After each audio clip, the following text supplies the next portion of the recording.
Hello, everybody. All right. To begin, a few comments at the top, and then I'll be happy to take some questions. So first, a statement from Special Envoy Steve Witkoff. Quote, "We have decided to bring our team home from Doha for consultations after the latest response from Hamas, which clearly shows a lack of desire to reach a ceasefire in Gaza.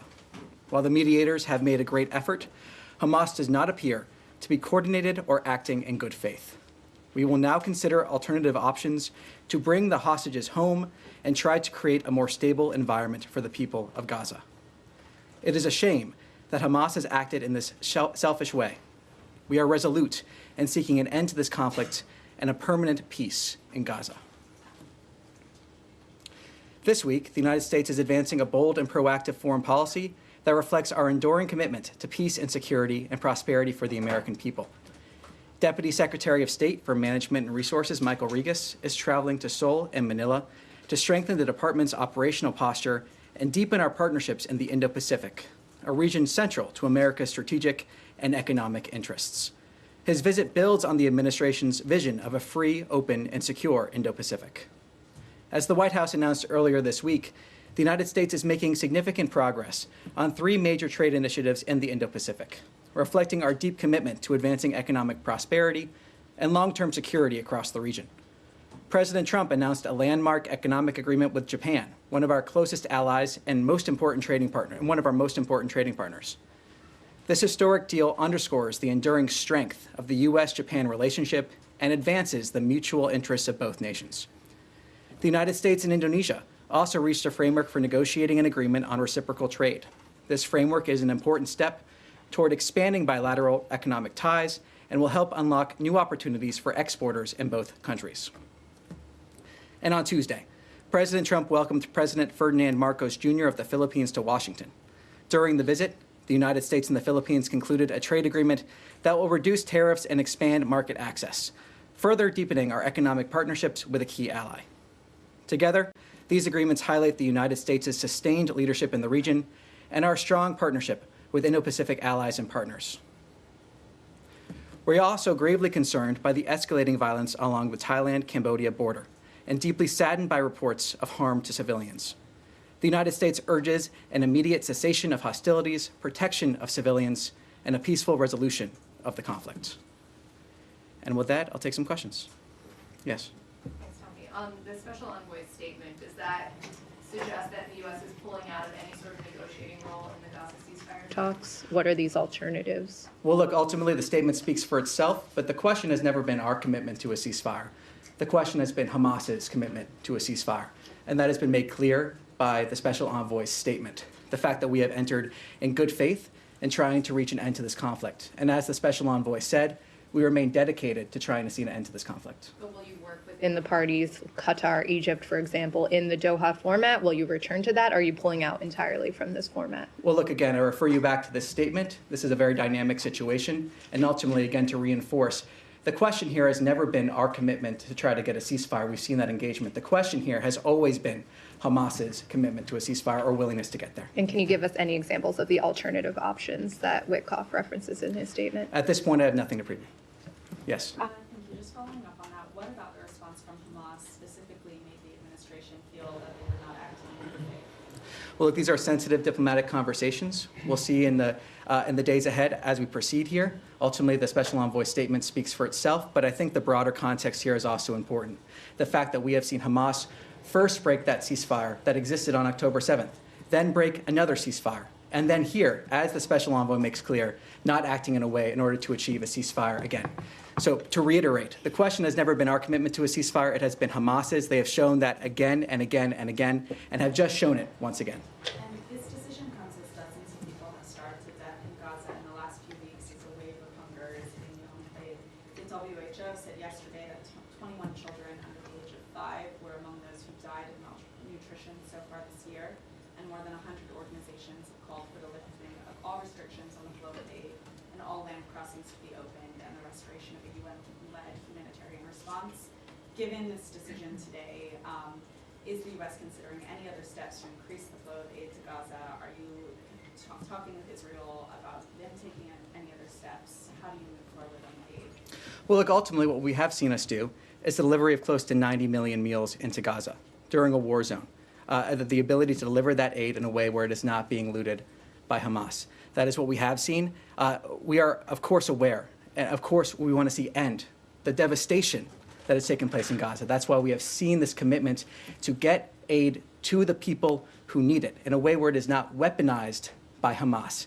That commitment remains. It is a commitment from President Trump and Secretary Rubio. That is why we have supported the Gaza Humanitarian Foundation. That is why we continue supporting the Gaza Humanitarian Foundation. That is why we've seen those 90 million meals being distributed. And that commitment, again, to making sure that aid is reaching the people of Gaza that need it. And the first victims of Hamas being the people of Gaza, as is demonstrated once again here. Is the Gaza Humanitarian Foundation a sufficient mechanism for delivering aid to Gaza? I mean, people are still starving to death. Is that enough in the U.S. opinion? Well, as spokesperson Tammy Bruce has said from this podium before, it is never enough in a war zone. It is never enough. That is why we're committed to trying to get as much aid in as possible. That is why we worked for that ceasefire, because of what we are seeing. But aid needs to be delivered in a way where it is not being looted by Hamas. So, of course, it is never enough in a war zone. But we're dedicated to getting as much aid into Gaza in a way where it reaches the people that need it as possible. And that's why we were working so hard for a ceasefire. Okay, and sorry, I just have one question on the U.S. citizen that died in Syria, Hossam Soraya. Has the U.S. been able to ascertain any further details around the circumstances of his death? So what I can say on this is, first, in terms of the circumstances around his death, I have nothing to confirm on this front. What I can say is we have had direct discussions with the Syrian government on this issue and have called for an immediate investigation into the matter. Hossam and his family deserve justice, and those responsible for this atrocity must be held accountable. Yes. Hi, Tammy. I want to have a quick follow-up on that, and then I have a different subject I want to quickly ask you about, which is very relevant. Doctors Without Borders, internationally known and working with the U.S. for decades, is urgently calling for help beyond the foundation, because 1 in 4 young children and pregnant women, they say, are malnourished, and that it is a policy of starvation. Acknowledging 90 million meals and the progress, quote unquote, but there is a whole area of Gaza that is not being served by that. People can't get to it. It's only in one region, in the south. And internationally, 28 countries, hundreds of aid organizations are calling for something more than that. There's been some acknowledgement from U.S. officials as well that there's real starvation.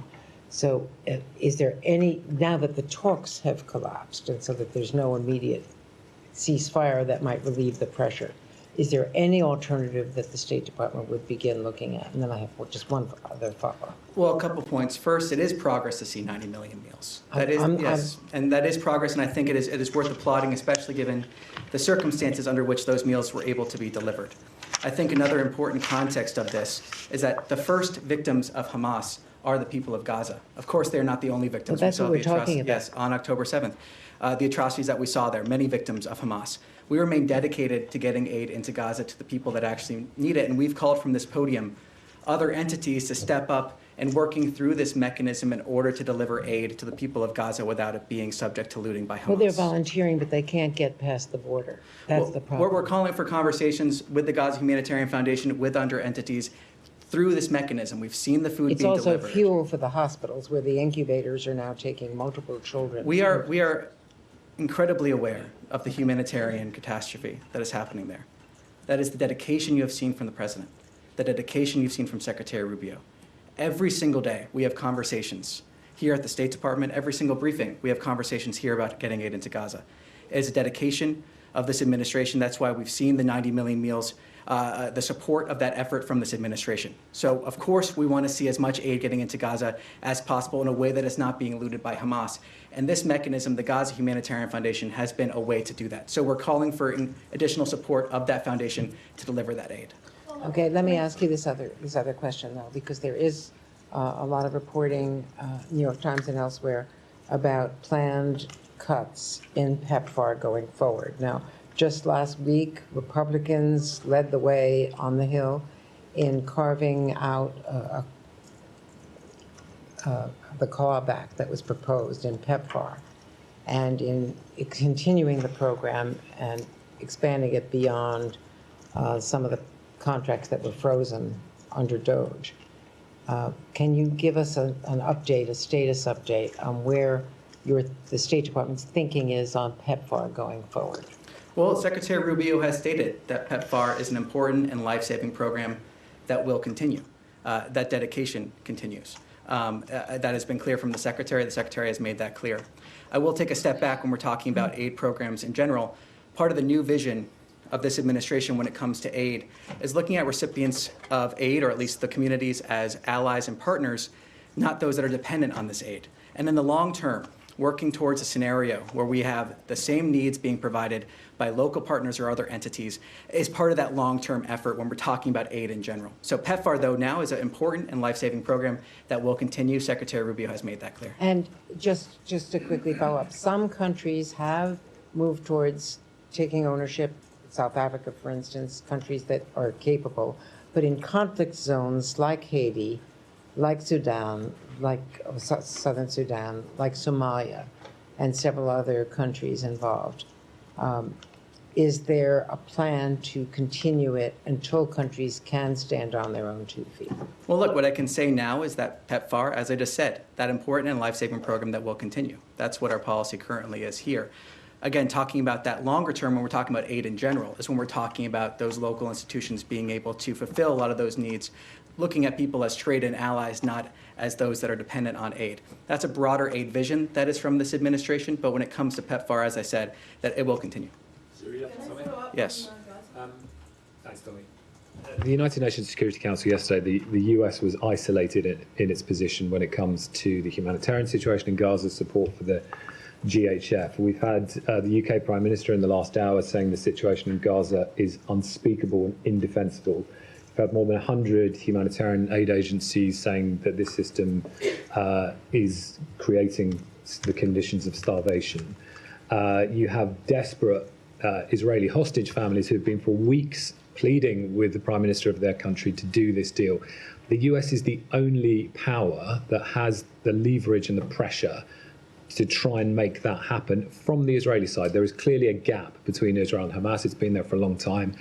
And there are Israeli families who will say that this is quibbling over a few meters of territory in Gaza. This is quibbling over the number of Palestinian prisoners to be released.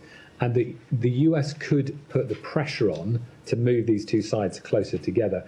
And can you help us understand why at this moment, when you see the conditions on the ground in Gaza, with now mass starvation, the US is deciding this is the moment to walk away from these talks? This is not a question of what the United States is doing. It's a question of what Hamas has done. This is a response to what Hamas has done continually. That's not the position of many of the Israeli hostage families. Israel has long accepted the deal on the table, and Hamas has long rejected it. I mean, it's never been our commitment to a ceasefire. That's never been the question here. We have engaged in good faith to try to achieve a ceasefire. The question has always been with Hamas. That is where the question has been. That is where it remains. And the response we just saw from Special Envoy Witkoff is reflective of that. The question is with Hamas, not with the United States. Yes. Just in terms, the statement says you'll now consider alternative options. I mean, to bring the hostages home, what possible alternative options can there be? Israel has tried rescues. Gaza is reduced to rubble. The population is starving. So, I mean, if you could help us understand what that statement could possibly be referring to. I'm not going to speculate more on terms of what his statement stands for itself at this time. If we have more to announce, we will announce it. Can I just one other thing I wanted to ask about the two-state solution conference next week. I know the US had said previously when it was postponed that it opposed countries going to this conference in New York. Do you have a position on it this time? Nothing further beyond saying that we will not be in attendance of that conference. Yes. Just to clarify, now when the envoy says we will consider alternative options to free the hostages and so on, what is meant by that? Because, if we have seen that only through negotiations were the hostages released in the past. So what other alternatives the U.S. could be thinking about? Well, I refer you to my previous response. I'm not going to expand upon what the special envoy has said. Okay, so one other thing, and you also say that Hamas has broken the ceasefire. It was, in fact, the Israeli Prime Minister who broke the ceasefire on the 18th of March, this past March and so on. Hamas had, or at least from what we hear, by the interlocutors and so on, that Hamas has been more than willing and submitted many concessions and so on. So what is required of Hamas so the ceasefire can take effect as far as the United States is concerned? Well, look, there has been conversations on this. I will not go into details of what those private diplomatic conversations have been, but what I can say is it is clear now from our perspective that Hamas does not appear to be coordinated nor acting in good faith. We have approached these conversations with good faith, as has been evident by our comments from this podium and other places, and it is clear now that Hamas has not been acting that way. And lastly, yes. just lastly, according to news reports and so on, the sticking point was actually the actual entry of aid to Gaza. They apparently did not agree on that. Is that really what broke finally, what forced the United States team to pull out, or because they want to maintain this GHF method of allowing aid into Gaza? Look, what I can say is what spokesperson Bruce spoke to just on Tuesday, that discussions of the humanitarian situation in Gaza were part of this, and our effort was to try to get those humanitarian corridors in there. That has been a clear effort by this administration, as spokesperson Bruce described. And again, to reiterate, we are seeing aid being delivered despite the actions of Hamas here, and those 90 million meals are to be applauded in terms of that effort. Of course, it will never be enough until we see an end to this conflict, but the entity that is standing in the way of ending this conflict is Hamas. They can release the hostages, lay down their arms, as we have said repeatedly. It is Hamas that is preventing an end to this conflict. Yes. Tommy, few Middle East questions for you. Number one, with the Special Envoy Witkoff's statement, said there's a lack of coordination. Hamas is not coordinated. Can you expand on that? Is it trouble reaching the appropriate leaders? Is it an unclear chain of command? I mean, where is the lack of coordination coming in? I'm not going to expand on his statement at this time. So, yes. Second question. Can you give us an update on Tom Barrack's dealings today, reportedly meeting with Syrian and Israeli officials? Any status update? I have nothing specific to preview for you, but what I can say is he has, of course, been in communication, as has the Secretary, with all sides for many days now, and those efforts continue. Last question for you. Hopefully I'll drag an answer out of you on this one. I asked in Tuesday's briefing about why Secretary Rubio is not pushing harder for the extradition of Akram al-Tamimi from Jordan. I was given a written answer by the State Department on that yesterday after you guys took it back. Basically said we continue to impress upon the government of Jordan to bring her to justice. President Trump said on day one, his executive order, American citizens come first in American foreign policy, American citizens. Secretary Rubio put out his 3 questions. Every dollar spent, every program has to answer in the affirmative one of 3 questions. Does it make America safer? Does it make America stronger? Does it make America more prosperous? I'm sure you have these memorized by heart. $1.5 billion of foreign aid to Jordan.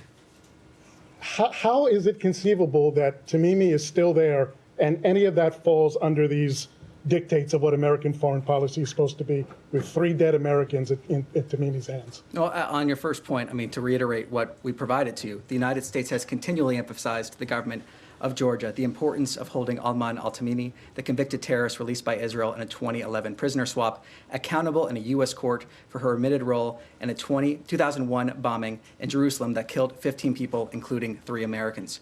The United States continues to impress upon the government of Jordan that Tamimi is a brutal murderer who should be brought to justice. It's not working. Well, and on the point in terms of our foreign policy, the president has made clear, the secretary has made clear through their actions that America is coming first. We've seen that with the Americans that have been brought home. We see that with the pursuit of peace around the region. We see that with a policy that is about strengthening our industrial base and making sure that we are advancing those interests wherever possible. We are continually emphasizing to the government of Jordan the importance of this issue, though in terms of the 3 that you mentioned, safer, stronger, more prosperous, those are not slogans here. They are actions. Those are North Stars that we fulfill every single day to the best of our ability, making sure we're advancing the interests of the American people in absolutely every single way that we can. Yes. Hi, thank you. I just want to follow up on Gaza. Sorry, you want to go? Would that be okay? Yeah, Thank sure. you so much. Yeah, sorry, I signaled she was next there, so I wanted to follow up, but I'll go after. Thank you so much. Abigail Houseland, Financial Times. So I know, to go back to Gaza, I know you all have said repeatedly that the situation and starvation that we're seeing is because Hamas is blocking progress. Or you've said because the UN organizations aren't willing to work within the framework of GHF and then that Israel has set for aid distribution. We all acknowledge, obviously, that Israel controls Gaza's borders completely, and it is limiting food to the population because Hamas has not agreed to its terms. I know this question has been asked in many different ways. I'm going to try this way. To be clear, is the U.S. government okay with Israel allowing children and adult civilians to starve so long as Hamas and the UN refuse to play by Israel's rules for aid distribution? I reject the premise of that question in terms of how that was set up. This okay? humanitarian catastrophe lies at the feet of Hamas, who could end this conflict today by releasing the hostages and laying down their arms. Hamas. That suggests that short of Hamas doing that. These kids are dying, doctors don't have medicine, They don't have fuel. This is something that we have dedicated, the president and the secretary have been dedicated to getting as much aid as we can into Gaza in a way where it is not being looted by Hamas. It is something that we... Short of a change by Hamas, the U.S. government will stand by. I'm going to answer this question. We have been dedicated to getting those 90 million meals into Gaza in a way where it has not been looted by Hamas. We have been dedicated to getting aid into Gaza. It is something that the secretary and the president have talked about, worked for. These discussions of getting more aid into Gaza have been part of that ceasefire we are hoping for.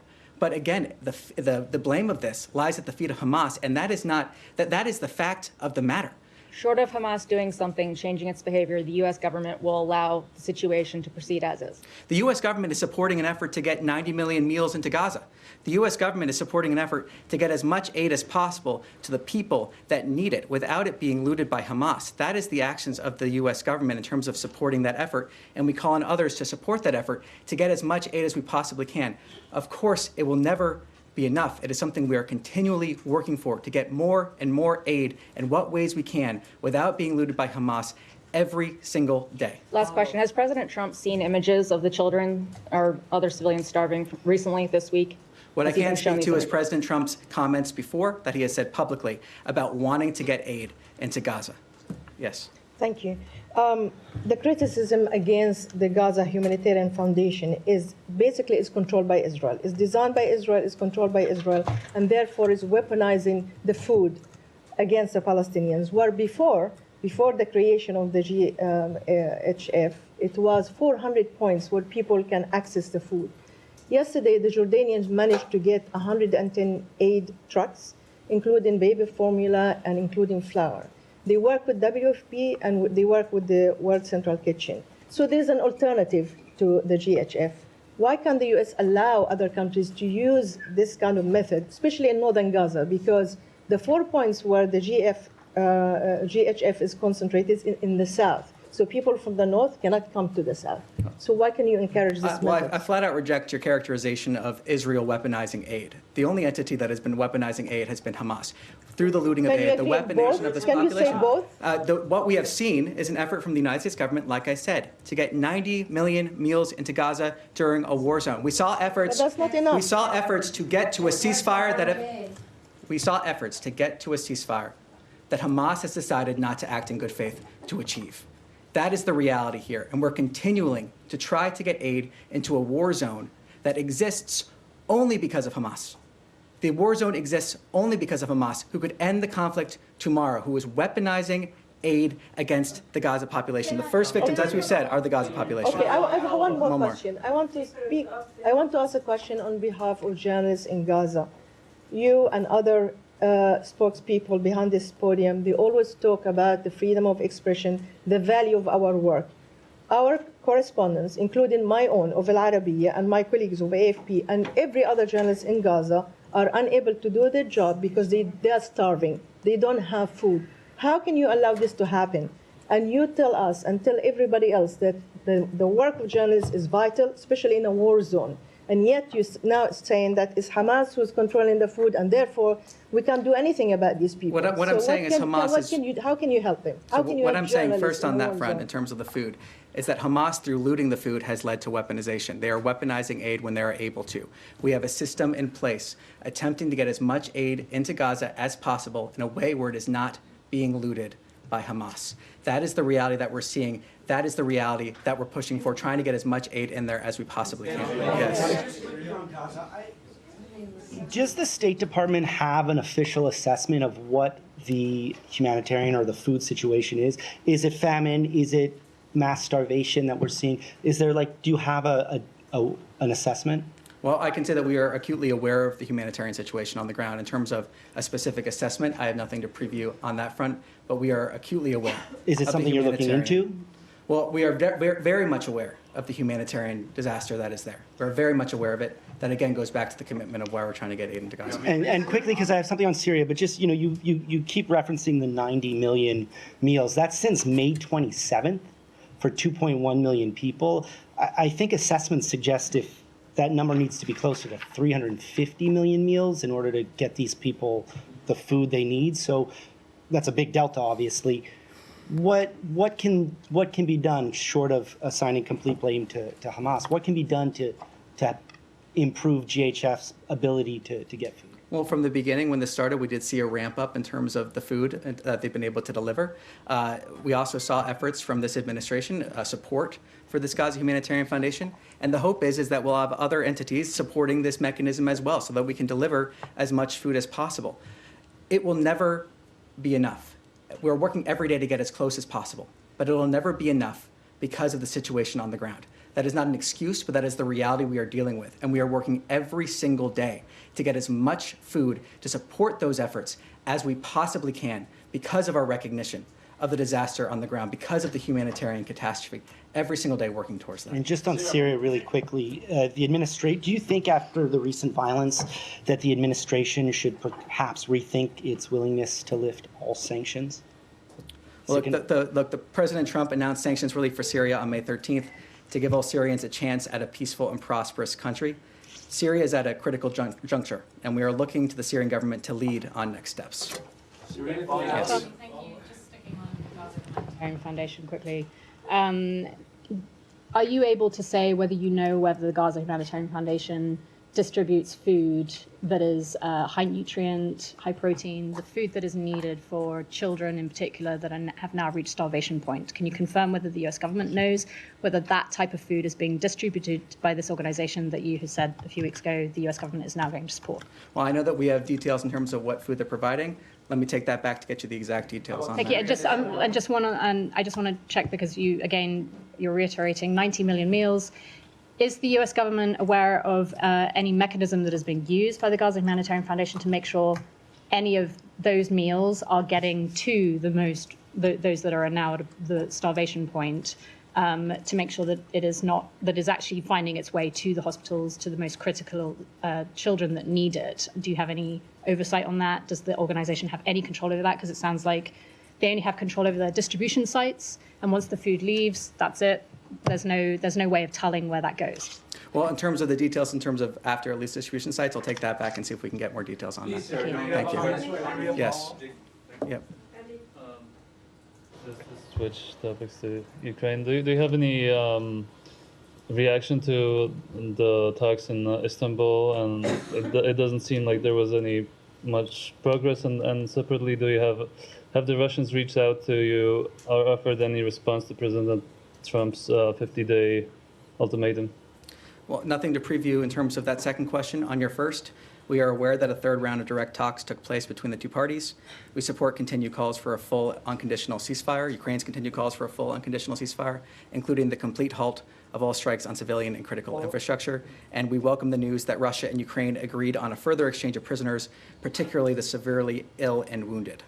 So do you see it as progress, these talks?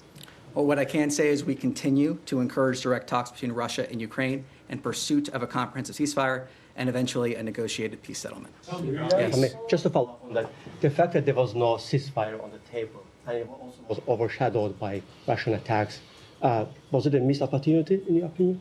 Well, look, the president has been clear many times about how he views certain actions by Russia, especially over recent weeks. He has been very clear on that, very transparent on that. He's also been clear that we want to see the parties continue those direct talks to reach that ceasefire, that comprehensive ceasefire, and eventually that negotiated peace settlement.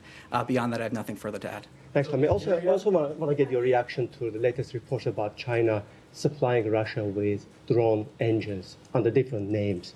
What kind of reaction does it invite from you guys? Well, let me take your question back and see if we can get more details there. But in the meantime, refer you to some similar comments from this podium. If I may squeeze in one more topic, I asked you a couple of days ago about Azerbaijan and Armenia. The president said that he achieved some magic. Can you please unpack for us? Well, at this point, I have nothing to preview. We'll see if we're able, when we have something to announce, we'll announce it. Thank you. That's all for today. Thank you very much.